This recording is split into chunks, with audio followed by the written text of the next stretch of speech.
উদ্যোক্তা চেনা পথে পথ চলতে পছন্দ করেন না, তারা সব সময় চেষ্টা করেন একটা নতুন কিছু করতে যেটা বাজারে প্রচলিত না।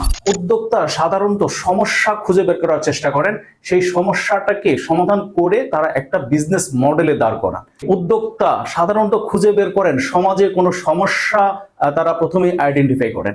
এটা যেমন ধরেন একটা বায়োডিগ্রেডেবল ব্যাগ, এই ব্যাগের বৈশিষ্ট্য হচ্ছে পচনশীল ব্যাগ, 6 থেকে 1 বছরের মধ্যে এটা মাটিতে পানিতে কম্পোজ হয়ে যাবে। এটা হচ্ছে বায়োডিগ্রেডেবল ব্যাগ। এই ব্যাগ নিয়ে যিনি ব্যবসা করবেন তিনি ডেফিনেটলি উদ্যোক্তা, কারণ এই বায়োডিগ্রেডেবল ব্যাগ বাংলাদেশে এখনো প্রচলিত না। এখানে উদ্যোক্তা যেমন কম, ম্যানুফ্যাকচারিং যেমন কম, তেমনি এখানে ভোক্তাও কম, বাট সম্ভাবনা রয়েছে অপার। বাংলাদেশে 18 কোটি মানুষ, এই ব্যাগটা যদি পুষায় দেওয়া যায় তাহলে রায়হান সাহেব কিন্তু উনি নিশ্চিতভাবে সফলতা লাভ করবেন। যিনি উদ্যোক্তা ওনাকে ওনার সার্ভিসকে পরিচিত করাইতে হবে, ওনার প্রোডাক্টকে পরিচিত করাইতে হবে, যে প্রোডাক্ট কেউ যায় না। এই যে বায়োডিগ্রেডেবল ব্যাগ, এখন যারা উৎপাদন বা এই বিজনেস সাথে জড়িত হবেন তাদের এইটা হচ্ছে উদ্যোক্তা। হয়তো এক সময় দেখা যাবে এইটার উদ্যোগ থাকবে না, এখানে ওনার ফিজিবিলিটি স্টাডি করার কোনো ডাটা নাই, কোনো ম্যাটেরিয়ালস নাই, রিটার্ন অন ইনভেস্টমেন্ট করার কোনো ডাটা নাই।